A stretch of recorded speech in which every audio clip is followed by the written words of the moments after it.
Good evening बच्चों, क्या हाल है आप लोगों का। आज अल्कोहल फिनॉल ईथर का नेक्स्ट वीडियो देखेंगे। प्रीवियस वीडियो में हमने कहा था कि पार्ट ए में हम लोग अल्कोहल पढ़ेंगे।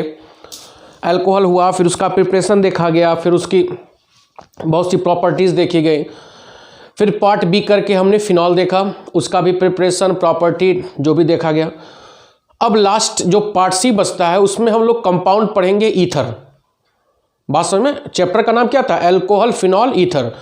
तो अल्कोहल खत्म हुआ, फिनॉल खत्म हुआ, अब हम बात करेंगे ईथर की। ठीक है, बहुत महत्वपूर्ण टॉपिक है ईथर, क्योंकि बोर्ड में क्वेश्चन बहुत ज़्यादा इससे आते हैं और कंपटीशन में खैर आते ही हैं। ठीक है, तो आज हम लोग केवल देखेंगे प्रिपरेशन ऑफ ईथर, क्योंकि काफ़ी मैं डिटेल आज बताऊंगा प्रिपरेशन में। हर मेथड्स का, जो भी मेथड्स की क्या क्या लिमिटेशंस हैं, काफ़ी डिटेल आज हम लोग बात करेंगे। तो अब अगली जो हेडिंग होगी पार्ट सी करके हम लोग पढ़ेंगे क्या? ईथर के बारे में। ठीक है, किसके बारे में पढ़ेंगे? ईथर। बात समझिए। तो ईथर का जो फंक्शनल ग्रुप होता है, बोर्ड्स के सारे क्वेश्चन वीडियो में से ही आएंगे, एकदम आप लोग गारंटी में दे रहा हूं। ठीक है, फंक्शनल ग्रुप जो होता है वो क्या होता है? ROR। ईथर का फंक्शनल ग्रुप क्या होता है? ROR। इसका भी नोट्स में दे रहा हूं। ठीक है, ROR वेयर, ध्यान दीजिएगा, where R is equal to alkyl group. R क्या होगा? Alkyl group. ठीक है, अब ध्यान दो, ईथर दो प्रकार का हो सकता है। एक होगा एलिफैटिक ईथर और दूसरा क्या होगा? Aromatic ether. बात समझ में आ रहा है? एक एलिफैटिक ईथर होगा, दूसरा क्या होगा? Aromatic ether. एलिफैटिक ईथर क्या होगा? जब बोथ आर एलिफैटिक, जब दोनों आर क्या होंगे? एलिफैटिक होंगे। जैसे देखो CH3O CH3, यह भी एलिफैटिक, यह भी एलिफैटिक, तो क्या कहलाएगा? Aliphatic ether. ठीक है, और जब जिसमें से एक आर क्या हो? एरिल हो, मतलब बेंजीन रिंग जुड़ा हो, और एक आर क्या हो? एलिफैटिक, या दोनों आर क्या हो? एरिल हो। जैसे देखो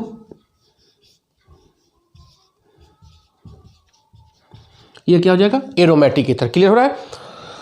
तो एक आर क्या हो गया? बेंजीन रिंग हो गया, एक आर क्या हो गया? एलिफैटिक, या दोनों बेंजीन रिंग हो, डाइफेनिल ईथर। जैसे देखो यहां बता रहा, एग्जांपल कर रहा हूं मैं, यह भी क्या होगा? एरोमेटिक। क्लियर हो रहा है? तो on the basis of nature of R, ether are two types, aliphatic ether and aromatic ether. Clear हो रहा है? फिर देखो, फिर ईथर को कपड़ा लिखना, फिर ईथर को हम दो पार्ट में क्लासिफाई कर रहे हैं आर के नेचर पे। अगर दोनों आर सेम होगा तो उसको बोलेंगे सिमेट्रिकल ईथर। क्या बोलेंगे? सिमेट्रिकल या सिंपल ईथर। और दोनों आर अगर क्या होगा? डिफरेंस होगा, तो उसको क्या बोलेंगे? Unsymmetrical ether. बात समझ में आ रहा है?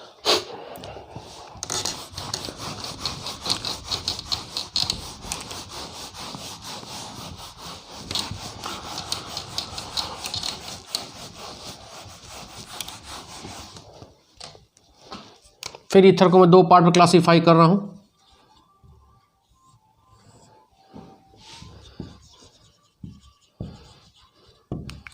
सिमेट्रिकल ईथर और दूसरा अनसिमेट्रिकल ईथर। बात समझ में आ रहा है? सिमेट्रिकल ईथर होगा और दूसरा क्या होगा? Unsymmetrical. Both are same, both are मतलब बोथ एल्किल ग्रुप क्या होगा? सेम होगा, उसको हम क्या बोलेंगे? Symmetrical ether. बात समझ में आ रहा है? अगर both R differ, both R is differ, दोनों आर क्या होगा? सेम नहीं होगा, अलग अलग होगा, उसको क्या बोलेंगे? Unsymmetrical ether. ठीक है, एग्जांपल ले लो, ROR, दोनों आर सेम है, CH3 डाइमेथिल ईथर। क्लियर हो रहा है? डाई एथिल ईथर, दोनों आर सेम है। यहाँ पर कैसे रिप्रेजेंट करेंगे? ROR डैश, R डैश मतलब अलग एल्किल ग्रुप। कोई बहुत एग्जाम्पल ले लो, CH3O, यहाँ पर मेथिल ग्रुप है और यहाँ पर क्या है, एथिल ग्रुप। तो जब R सेम होगा तो उसको हम बोलेंगे सिमेट्रिकल ईथर, और जब R क्या होगा, डिफरेंट होगा तो उसको क्या बोलेंगे, अनसिमेट्रिकल ईथर। क्लियर हो रहा है? यहाँ तक किसी को दिक्कत नहीं होनी चाहिए। अगर होगी तो आप हमसे क्वेश्चन कमेंट बॉक्स या व्हाट्सएप या पर्सनली कॉल करके भी पूछ सकते हो, ठीक है। बढ़ा जाए, क्योंकि पेंडेमिक सीजन में बच्चे कोचिंग कर नहीं पा रहे हैं, तो मैं चाह रहा हूँ कि हर बच्चों का हेल्प हो, जहाँ तक हो सके। केमिस्ट्री में तो हेल्प कर ही दूंगा मैं, फिजिक्स हमको उतना आती नहीं है, ठीक है। ध्यान दो, अगला क्या है, structure of ether. Structure of ether, ठीक है। तो स्ट्रक्चर ऑफ ईथर जो होगा, similar to the structure of water. किसके सिमिलर होगा, वाटर के स्ट्रक्चर के सिमिलर होगा। वाटर का स्ट्रक्चर क्या होता है, वेंट शेप, या इसी को क्या बोलेंगे, एंगुलर शेप। बात समझ में आ रहा है?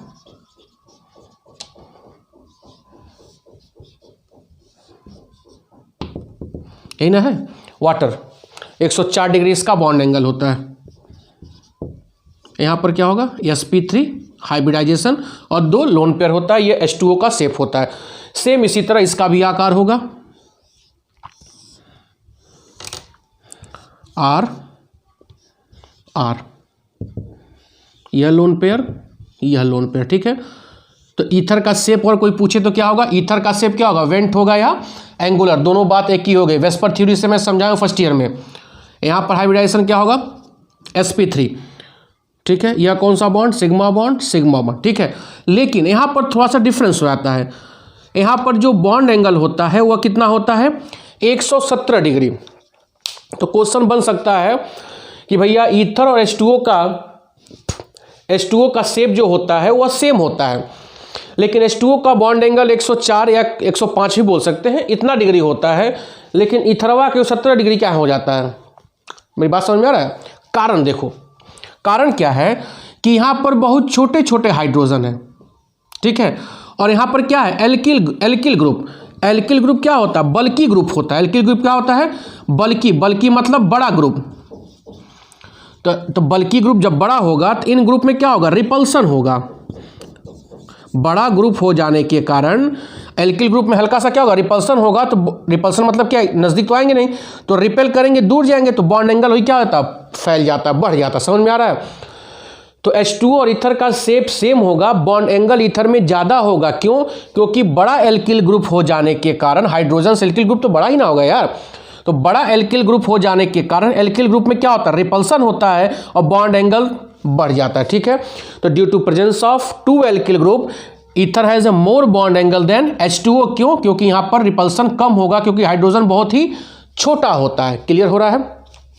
तो this is the structure of ether. Clear है? अब आओ, वेयर इज द डस्टर। अब बात करेंगे हम लोग preparation of ether. Preparation of ether बढ़ा जाए।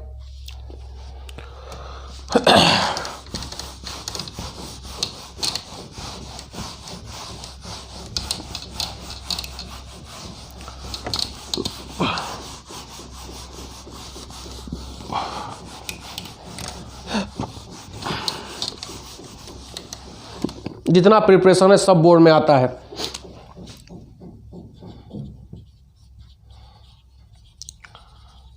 Preparation of ether, preparation of ether, ठीक है। 4 प्रिपरेशन कुल है एनसीईआरटी में, और चारों मैं बताऊंगा, और काफ़ी 2 तो इतना डिटेल बताऊंगा कि उससे आगे आपको जानने की ज़रूरत नहीं होगा। चाहे आप बीएससी करो, चाहे आईआईटी में जाओ, चाहे डॉक्टरी में जाओ, चाहे वकील में जाओ, कहीं जाओ। वकील मतलब लेबर ला वाला, उसमें पूछता नहीं है। पहला होगा by dehydration of alcohol. By dehydration of alcohol, very important. Dehydration of alcohol मतलब क्या होता है, एल्कोहल से पानी का निकलना। अल्कोहल से पानी का निकलना। ठीक है, इससे पहले मैं पढ़ाया था अल्कोहल का डिहाइड्रेशन, तो वहां पर आप देख रहे थे एल्कीन बन रहा था। ध्यान दीजिएगा, CH3 CH2OH एथिल अल्कोहल था इन the presence of acidic dehydration, याद आ रहा है, H2SO4 और 443 केल्विन टेम्परेचर था और यहाँ क्या बन रहा था, CH2 प्लस H2O। ठीक है, एथिल अल्कोहल से पानी निकल रहा था और क्या बन रहा था, एल्कीन बन रहा था। तो आप क्या करेंगे, कहेंगे सर कि आप तो लिखे हैं डिहाइड्रेशन ऑफ अल्कोहल। हाँ बेटा, ईथर भी डिहाइड्रेशन ऑफ अल्कोहल से बनता है, लेकिन वहां पर अल्कोहल होगा एक्सेस अमाउंट में, मतलब यहाँ एक मॉलिक्यूल लिए हैं तो वहाँ एक दो ज़्यादा मॉलिक्यूल, मतलब वहाँ अल्कोहल क्या लेंगे, एक्सेस अमाउंट में लेंगे और टेम्परेचर कम करेंगे। तो इस रिएक्शन का जो सबसे स्पेसिफिक बात है कि टेम्परेचर पर बड़ा ध्यान देना पड़ेगा। अगर टेम्परेचर एक्सीड कर जाएगा तो हमको ईथर प्राप्त नहीं होगा, क्या प्राप्त हो जाएगा, एल्कीन प्राप्त हो जाएगा। समझ में आ रहा है? तो यहाँ पर क्या लेंगे, व्हेन एथिल अल्कोहल, बड़ा इंपॉर्टेंट पॉइंट है, is taken in excess amount and heated eight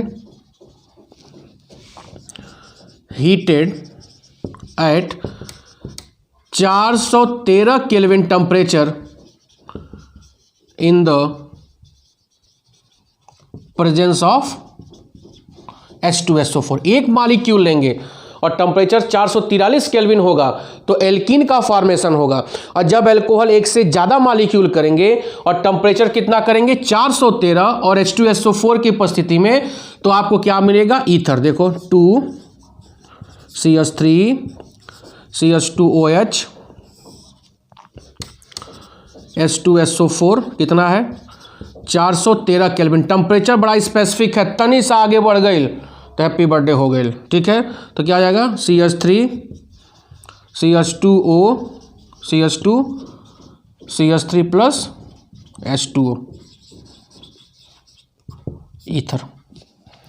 कोई दिक्कत, मैकेनिज्म भी बता रहा हूँ, यहाँ तक कोई दिक्कत। तो पहला प्रिपरेशन बेटा किससे है, डिहाइड्रेशन ऑफ अल्कोहल। जब अल्कोहल का दो मॉलिक्यूल अल्कोहल का हम डिहाइड्रेशन करेंगे तो अल्कोहल से पानी निकलेगा और क्या हमको प्राप्त हो जाएगा, ईथर प्राप्त हो जाएगा। समझ में आ रहा है? ठीक है, इसका मैकेनिज्म भी देखते हैं। बढ़िया,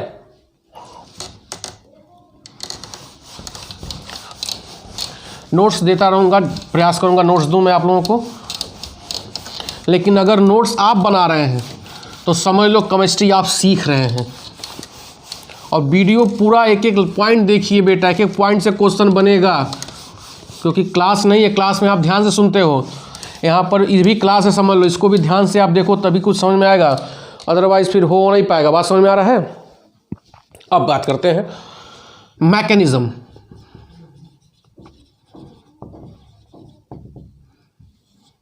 ठीक है, H2SO4 आयोनाइज होगा H प्लस और HSO4 माइनस, H प्लस और बाईसल्फेट आयन। ठीक है, दो मॉलिक्यूल एथिल अल्कोहल लिए हो, एक मॉलिक्यूल एथिल अल्कोहल उठाओ, CH3 CH2, यही होगा। यहाँ से क्या आ जाएगा, H प्लस, बोलो, H प्लस को एक्सेप्ट करेगा और बना लेगा CH3 CH2OH, यहाँ पर क्या आ जाएगा, पॉजिटिव चार्ज, इसको बोलेंगे प्रोटोनेटेड अल्कोहल। क्या बोलेंगे, प्रोटोनेटेड अल्कोहल, मतलब प्रोटॉन जुड़ गया, या इसका नाम होगा एथिल, इसका मैकेनिज्म बोर्ड में पूछता है, एथिल ऑक्सोनियम आयन, जा था बोर्ड लिखने, किस क्या बन जाएगा, एथिल ऑक्सोनियम आयन। क्लियर हो रहा है? तो पहला स्टेप क्या है कि H2SO4 आयोनाइज होगा, जो उससे H प्लस निकलेगा वो H प्लस एक एथिल अल्कोहल पे अटैक करके क्या बनाएगा, प्रोटोनेटेड अल्कोहल। ठीक है, अब देखो दूसरा पॉइंट आइए, प्रोटोनेटेड अल्कोहल को उठाइए, CH3 CH2OH, यहाँ पर पॉजिटिव चार्ज, प्लस जो अल्कोहल अभी बचा हुआ है तो CH3CH2O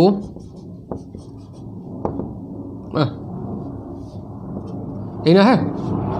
अब देखो ऊपर से एरोप्लेन जा रहा है, 2 मिनट रुक जाओ, आवाज़ कट सकती है। क्या किया जाए, जहाज वहाँ चला जाता है तो मजबूरी है ना। अब जहाज तो हम रोक नहीं पाएंगे। ठीक, ऑक्सोनियम आयन आया, दूसरा एथिल अल्कोहल। अब यहाँ से क्या होगा, यहाँ से यह बॉन्ड ब्रेक होगा, क्या निकल जाएगा H2O। जैसे यह बॉन्ड ब्रेक होगा पॉजिटिव चार्ज कहाँ पे आएगा, इस पर देखो यार, इलेक्ट्रोनेगेटिव एटम पे पॉजिटिव चार्ज आया, तुरंत यह बॉन्ड ब्रेक होगा, H2O निकल जाएगा। और जैसे यह बॉन्ड ब्रेक होगा पॉजिटिव चार्ज इस कार्बन पे आएगा, मतलब कार्बोकेटायन बनेगा। और जैसे कार्बोकेटायन बनेगा यह इस पर अटैक कर जाएगा। क्लियर हो रहा है। अब देखो अगला स्टेप यहाँ पर नीचे लिख रहा हूँ यहाँ पर, तो देखना, तो CH3CH2OH, यहाँ कर लो H, CH3 यहाँ से क्या निकल गया H2O, और यह पॉजिटिव चार्ज। देखो जैसे यहाँ पर यह जुड़ेगा, यह ग्रुप यहाँ पर हो गया, यह अल्कोहल यहाँ पर, और जैसे इसका बॉन्ड इसके साथ इंगेज हो जाएगा लोन पेयर, यहाँ पे पॉजिटिव चार्ज आ जाएगा। अब यह क्या बन जाएगा, यह भी, इसको भी क्या बोलेंगे, oxonium ion, die ethyl oxonium ion, क्या बोलेंगे, डाई एथिल ऑक्सोनियम आयन। और तीसरे चौथे स्टेप में क्या होगा, जो डाई एथिल ऑक्सोनियम आयन होगा वह H+ क्या करेगा, रिलीज करेगा। देखो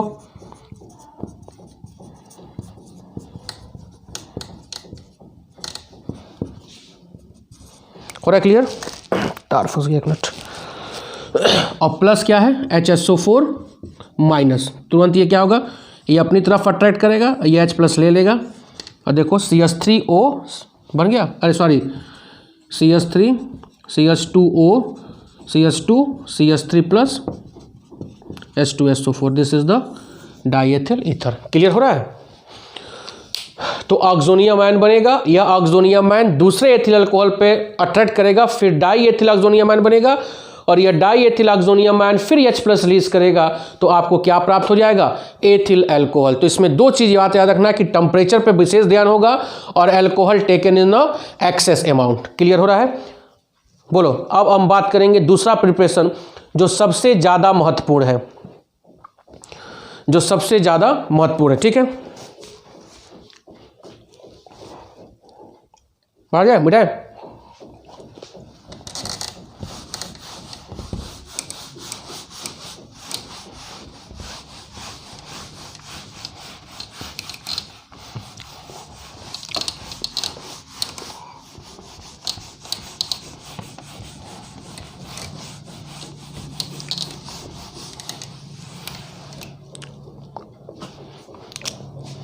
दूसरा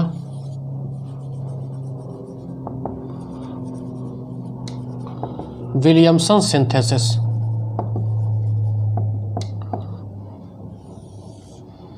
very very important, Williamson synthesis. इस विधि से सबसे बेस्ट विधि है सिमेट्रिकल और अनसिमेट्रिकल ईथर बनाने की। ठीक है, सबसे बेस्ट विधि है। और दिस सिंथेसिस या दिस रिएक्शन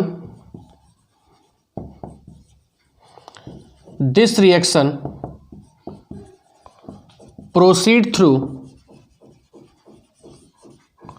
SN2 मैकेनिज्म या SN2 रिएक्शन। ठीक है, जिसको यह समझ में नहीं आ रहा होगा तो आप टाइप करोगे reaction mechanism bye MP Singh chemistry concept, तो उसमें आपको आ जाएगा, पूरा वीडियो बना हुआ है। ठीक है, इसमें होता क्या है, हम लेंगे सोडियम एल्कोक्साइड, क्या लेंगे, sodium alkoxide plus alkyl halide, यह दोनों आपस में रिएक्शन करेगा तो बन जाएगा ईथर प्लस NaOH।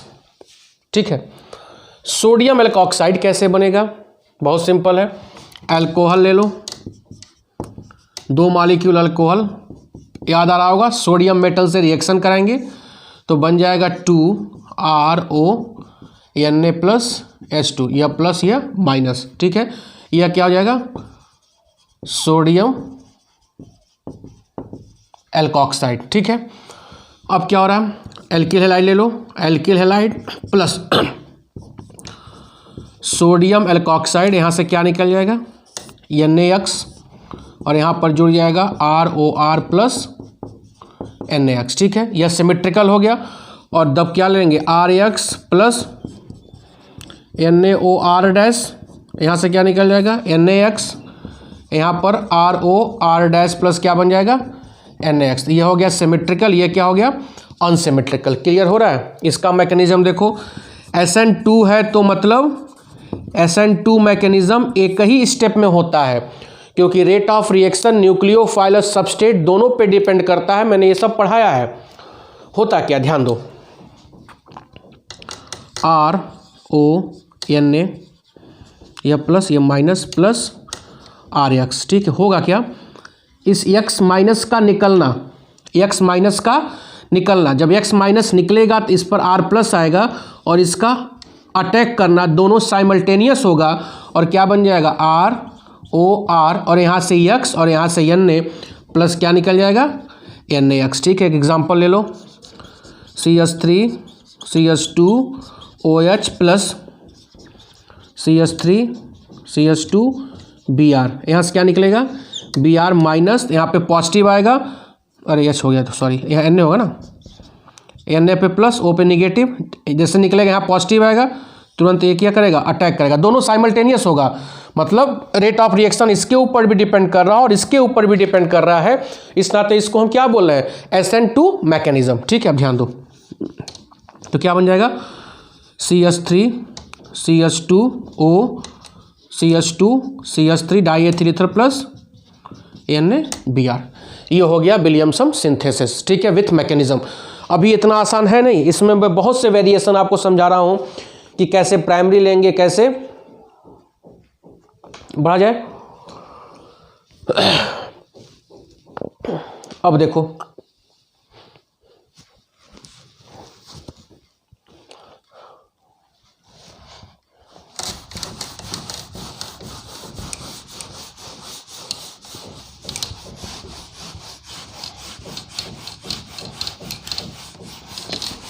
लड़ा पोछा लगा रहे हैं मास्टर का भी पूरा काम कर लेते हैं, पोछा सब लगा लेते हैं, नहीं घर पे ब्लैक बोर्ड पर लग रहा है। अब और एग्जांपल लेते हैं।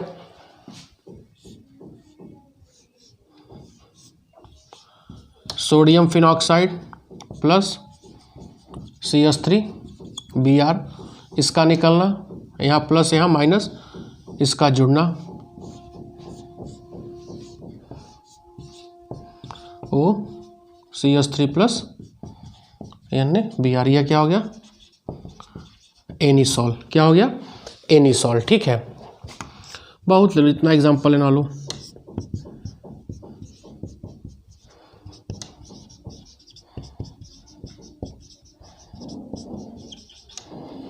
एलिल ब्रोमाइड, फिर यहाँ से निकलेगा, फिर यहाँ माइनस प्लस,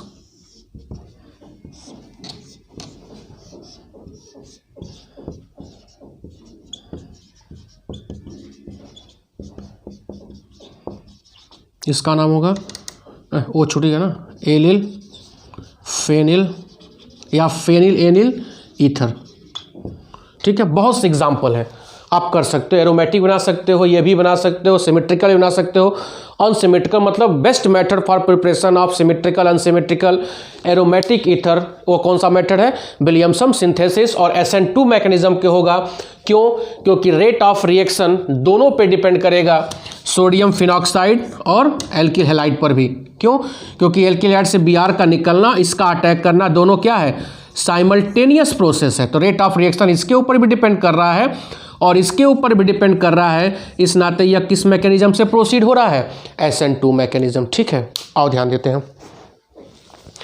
अब इसका लिमिटेशन क्या है वो भी देख लेते हैं, कुछ और अंदरूनी बातें जानते हैं। बताएं,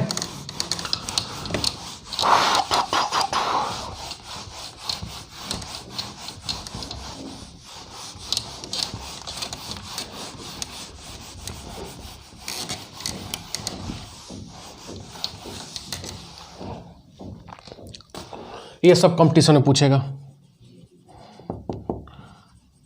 लिमिटेशन ऑफ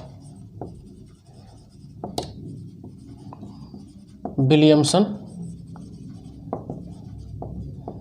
सिंथेसिस। ठीक है, ध्यान दो बेटा, मैंने बोला है कि यह रिएक्शन किससे होगा? SN2 mechanism. ठीक है, तो पहला लिमिटेशन क्या है कि विलियमसन सिंथेसिस में हम प्राइमरी एल्किल हैलाइड लें, सेकेंडरी एल्किल और टर्सरी एल्किल हैलाइड लेंगे तो वहाँ पे ईथर फॉर्मेशन गड़बड़ हो जाएगा। अभी बता रहा हूँ क्यों। विलियमसन सिंथेसिस में होता क्या है, एल्कोक्साइड आयन ले रहे हो प्लस एल्किल हैलाइड ले रहे हैं तभी रिएक्शन हो रहा है। तो हम जो एल्किल हैलाइड लेंगे वो जनरली क्या लेंगे? Primary alkyl halide. क्यों? क्योंकि जो SN2 मैकेनिज्म एल्किल हैलाइड जो देता है वह सबसे बढ़िया कौन देता है? 1 डिग्री, 2 डिग्री, देन 3 डिग्री। तो प्राइमरी एल्किल हैलाइड बढ़िया से क्या देता है? SN2 reaction. क्योंकि प्राइमरी एल्किल हैलाइड में स्टेरिक हिंड्रेंस नहीं होता है। आप SN2 जाके समझोगे तो मैं वहाँ बताया हूँ क्यों 1 डिग्री बढ़िया देता है, क्यों 3 डिग्री SN2 खराब देता है। SN2 में स्टेरिक हिंड्रेंस बहुत ही कम होता है, तो यही कारण है कि 1 डिग्री एल्किल हैलाइड सबसे बेस्ट SN2 रिएक्शन देता है। ठीक है, तो विलियमसन सिंथेसिस चूंकि SN2 मैकेनिज्म से हो रहा है, इस नाते इसके सिंथेसिस में हम क्या लेंगे? प्राइमरी एल्किल हैलाइड लेंगे, तभी ईथर का फॉर्मेशन होगा। तभी क्या बनेगा? ईथर बनेगा।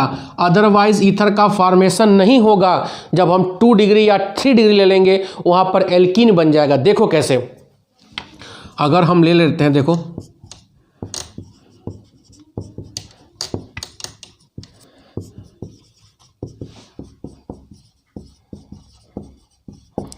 यहाँ पर हमने क्या ले लिया? 3 डिग्री ले लिया, ये एथॉक्साइड, सोडियम एथॉक्साइड हुआ।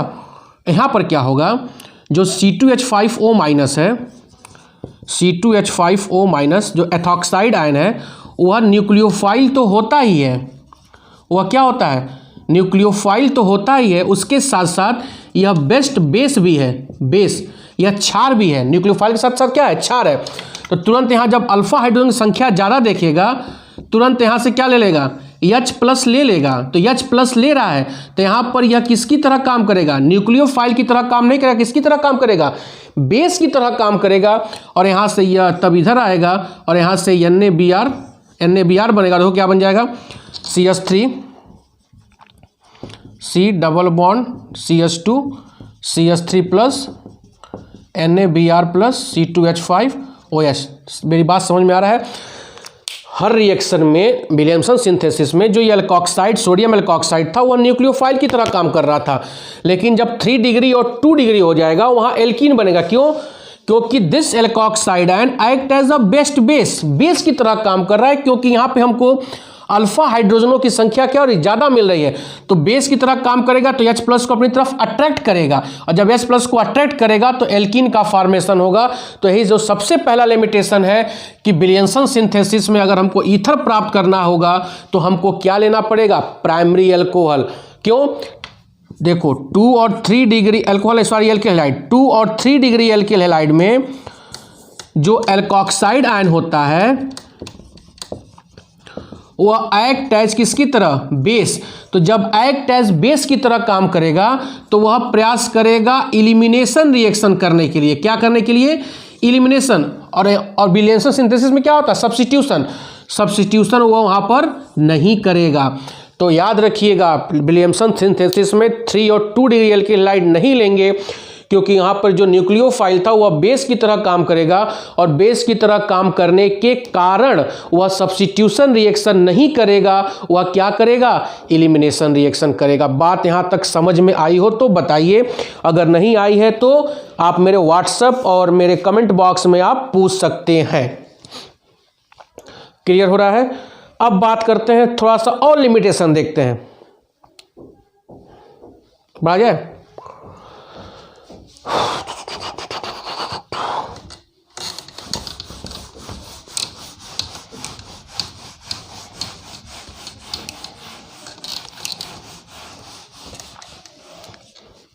तो इसका मतलब हम क्या लेंगे? Primary alcohol, primary alkyl halide plus NaOR, यही ले रहे थे ना। तो यहाँ से क्या निकल रहा था? NaX निकल रहा था और ROR।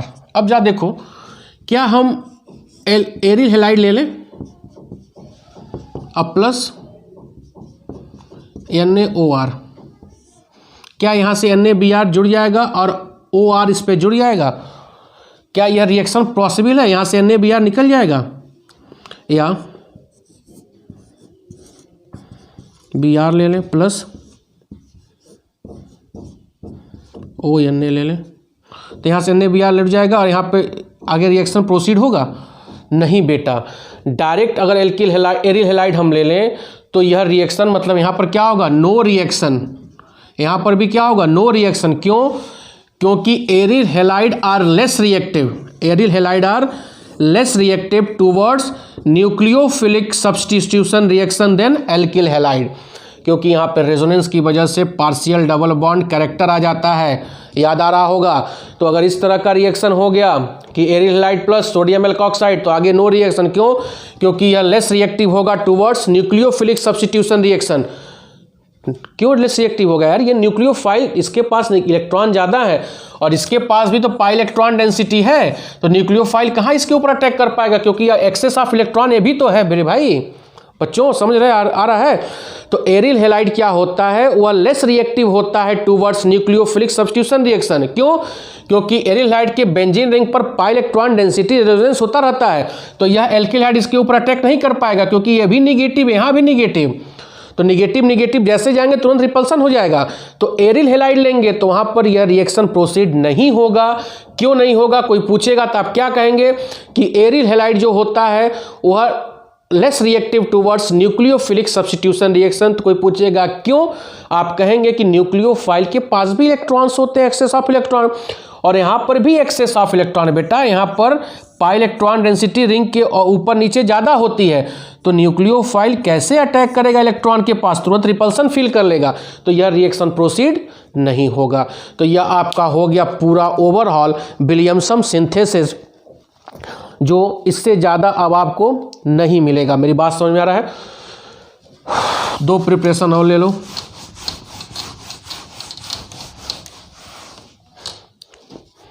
तीसरा है 2 मॉलिक्यूल एल्किल हैलाइड लेंगे, अभी सब कठिन नहीं है, सब बवाली चीज़ है, और सिल्वर ऑक्साइड के साथ हीट करेंगे तो यहाँ से क्या निकल जाएगा? 2AgBr निकल जाएगा भाई, और प्लस